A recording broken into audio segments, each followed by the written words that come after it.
Today we are looking at section 8.2. We're looking at zero and negative exponents as an extension of the multiplication properties from yesterday. It's a really simple lesson for most people to understand. Goals we have: evaluating powers have zero and negative exponents, and then graphing exponential functions that'll be at the very end for us. First thing we got is a definition of an exponential function. Exponential function just means it says x, it's raised to an exponent. So it says y equals a times b to the x. X is a real number. Don't worry about that term right there. Every number we deal with in here will be a real number, but b is greater than 0. So b has to be positive, and it can't be 1, because when it's 1, it's just going to repeat itself. It doesn't matter how many times you raise 1 to a power, it just remains 1.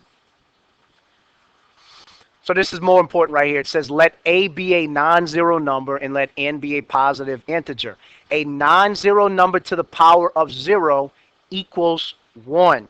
The reason this is, anytime you have something raised to the 0 power, 3 to the 0 power equals 1, 33 to the 0 power equals 1, x to the 0 power equals what?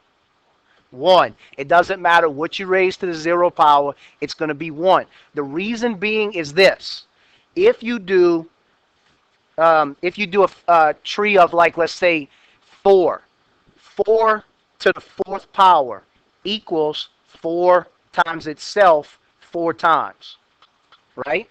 That's what you've always learned, and I'm going to show you something. I'm going to add on to this in just a second. 4 to the 3rd power equals 4 times itself 3 times. 4 to the 2nd power equals 4 times itself 2 times. And then 4 to the 1st power, which you never write that one, is equal to 4. The one part you don't ever look at with this, though, it's not just 4 to the 4th power is not just 4 times itself 4 times. It's 4 times itself 4 times 1. 4 to the 3rd power, same thing. It's times itself 3 times 1. To the 2nd power times itself times 1. To the 1st power times itself times 1. That's just the part you never write, because you never have to put that until you get to 4 to the 0 power. How many times is 4 represented now? 0 times. So the only thing you got left over is 1.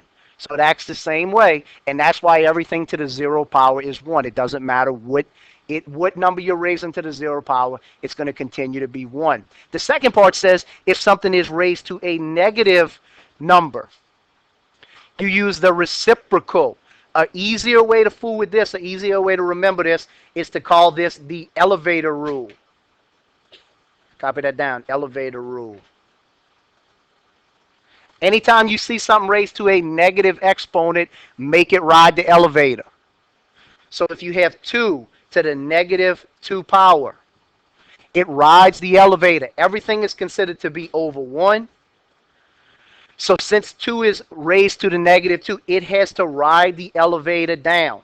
It's at the top, it has to ride the elevator down.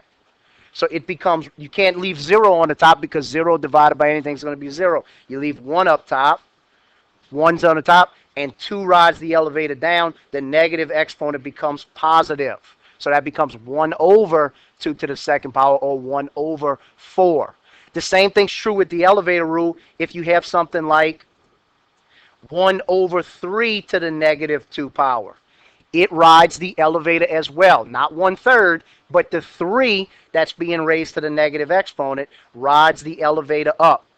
So you're left with 3 to the 2nd power over 1, which you don't need to write. And then 3 to the 2nd power, notice it becomes positive, would be 9 for this case. So where this comes into play, where people have problems with this, when they see something like this: x to the negative 1, y squared, z to the negative 2 over 2. What is going to ride the elevator now? Is it going to be x? Is it going to be y? Is it going to be z? Is it going to be some of them, or is it going to be all of them? Only what is raised to the negative exponent rides the elevator, and it does. They all work independently. So x to the negative 1 is going to go down. Y squared is not to the negative power. It stays right where it is. Z to the negative 2 goes down. And when they change positions, either they go up or they go down, they go from positive to negative. So x would become to the first power, that's times 2, and z would become to the second power, again, that's times 2, and y to the y squared would be left on top when they ride the elevator down. So let's look at example number 1. It says powers with 0 and negative exponents. 4 to the negative 2. It rides the elevator. Think of 4 to the negative 2 as 4 to the negative 2 over 1. What's being raised to the negative exponent? That. Ride the elevator down. 1 stays on top just like it's got. 4 squared positive becomes on bottom, which becomes 1 over 16. It says 4 to the negative 2 is the reciprocal of 4 squared. If you think of it that way, just think of flipping it, the fancy version of the reciprocal. Anything to the 0 power is 1. Doesn't matter what it is. Anything to the 0 power is 1. 7 to the negative y. Here is a variable. Don't let that scare you. It's still a negative exponent, so it acts like 7 to the negative y over 1. Ride the elevator down. And it just becomes 7 to the positive y. And then 1 over 9 to the negative 1. 1 over 9, anytime you have something like this to the negative 1, you act just like we did with multiplication. Distribute negative 1 to both terms. So that becomes 1 to the negative 1 over 9 to the negative 1. And both of those ride the elevator. 1 goes down, 9 goes up. And then anytime you have 0 being raised to an exponent, it's going to be undefined.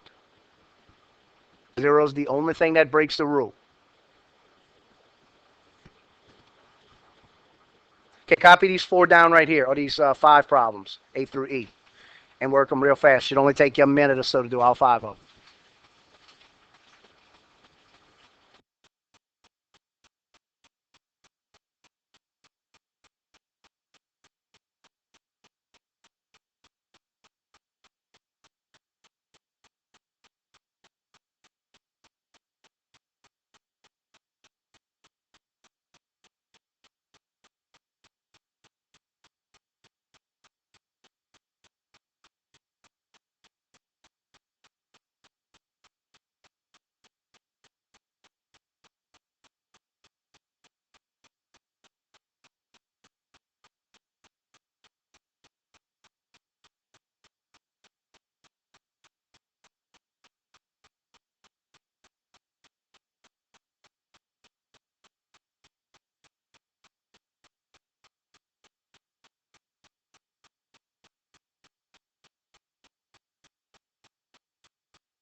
Okay, let's take a look at these. It says 3 to the negative 4th power. That acts like this.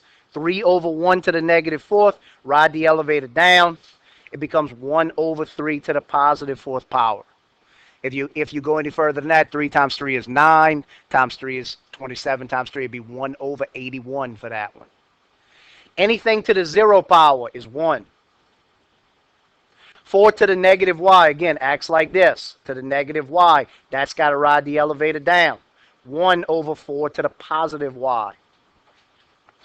3/5 to the negative 1. You can distribute it to both of them like I showed you a second ago.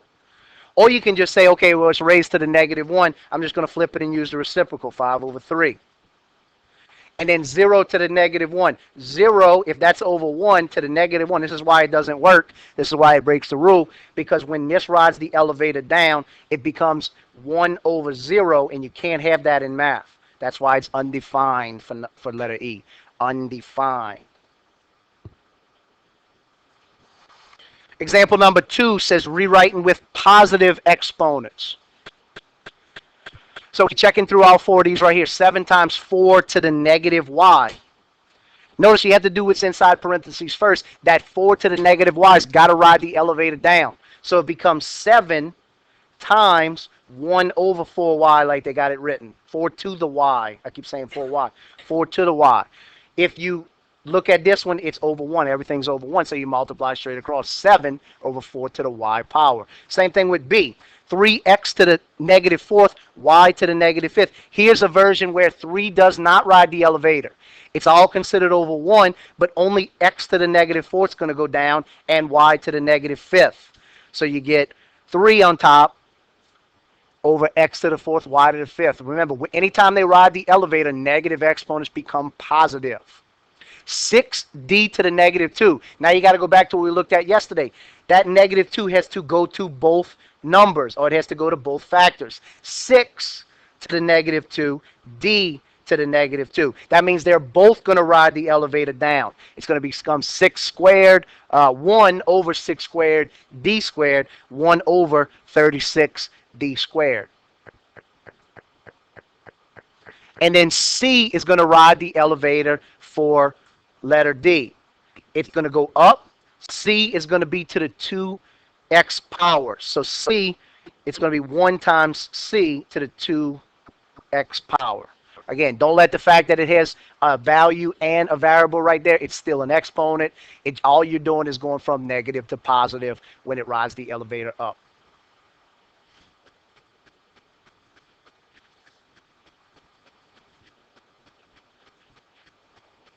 Copy these problems down right here. Rewrite both of these with positive exponents. Give you about 30 seconds on these.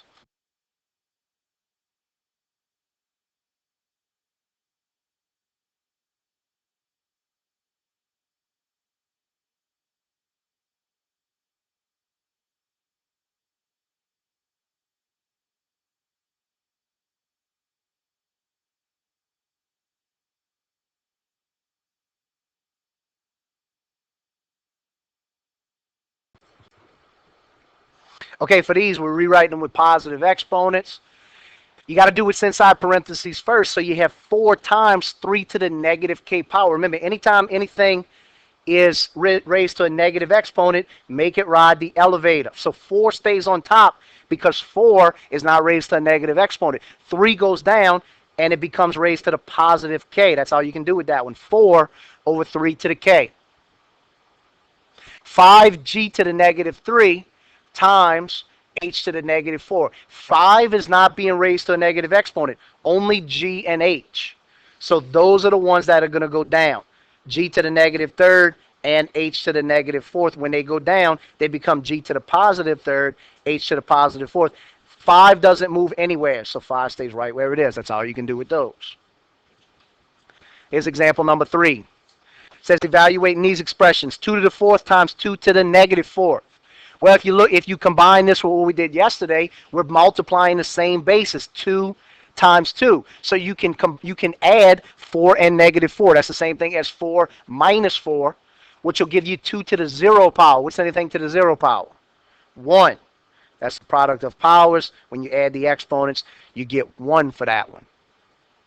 Do the same thing with b, except you're raising a power to a power now. So unlike letter A, you're going to multiply these. A negative times a negative is going to become 3 to the positive fourth. And 3 to the positive fourth, when you factor it out, is 81. 2 to the negative 6, again, it's over 1. That 2 is being raised to a negative value. It rides the elevator down. It becomes 1 over 2 to the positive 6. And 2 times itself 6 times is 1 over 64. And then it says use a calculator to approximate. It'll get a value to plug in, 0.015625 for that one. So going back through them again, you add the exponents when you're multiplying.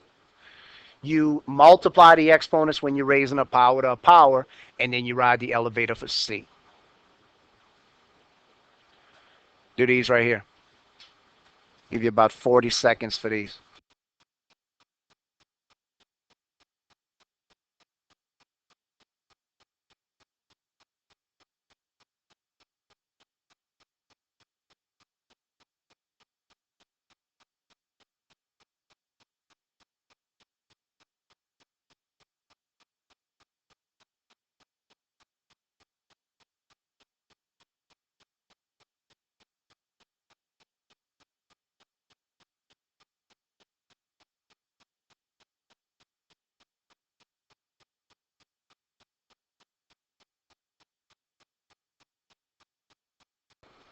Okay, for A, it says 4 to the negative third times 4 to the positive third. Again, same basis. So you can add 4 to the negative 3 plus 3. That gives you 4 to the 0. Anything to the 0 is 1.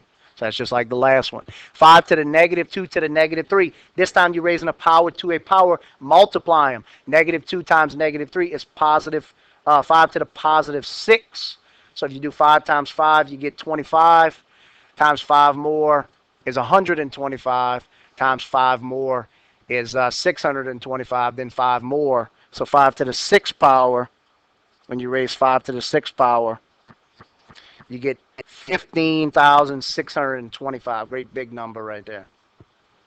2 to the negative third power. Again, anything to a negative exponent rides the elevator. 1 over 2 to the third power. 2 times 2 times 2, 1 over 8 for that one. 1/8. Then we got some checkpoint problems. 2 to the negative fifth. Ride the elevator. 1 over 2 to the positive fifth. 2 times 2, 4. Times 2, 8. Times 2, 16. Times 2, 1 over 32 for that one. 4 to the negative third. Again, ride the elevator. 1 over 4 to the positive third. 4 times 4, 16. Times 4, 1 over 64 for that one. 1 over 7, you can do the shortcut version. 1 over 7 to the negative 1 power. Anytime something's raised to a negative exponent, it rides the elevator. Both of these are riding the elevator, or you can say it uses the reciprocal, which is a fancy word to say it flips it. And then 15 times 1 over 5 to the negative 1. If you treat this one just like number 3, you flip this version, it becomes 15 times 5 over 1. And 15 times 5, well, we know 15 times 4 is 60.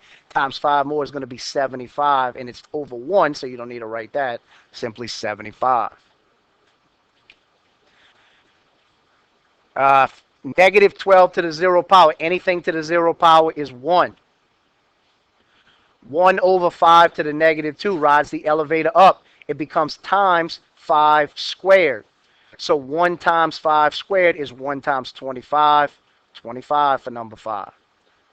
3 times 3 to the negative third. Same basis, 3 and 3. The first 3 is raised to what power? To the 1. So that becomes 3 to the 1 plus a negative 3 is the same thing as minus 3.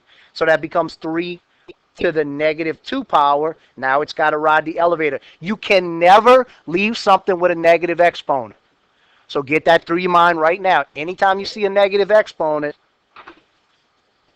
so it rides the elevator, it becomes 1 over 3 to the positive 2, or 1/9. So you got negative 25. I'm trying to figure out why that says negative. Okay, I know why. Let's go back to number 25 real quick. Remember, anytime you do something, anytime you raise something to a power, you only raise that something to a power. So that gives you 1, but that negative has to come down in front of it. Make that change real quick. It's negative 25 for that one. Again, anything to the 0 power is 1. This is raised to a negative exponent, so 0 is going to go on the bottom. This is going to be undefined for this one, because you can't have 0 on the bottom. You have negative 1. This one's positive 1, same base. 15 to the negative 1 plus 1 is 15 to the 0 power. Anything to the 0 power is 1.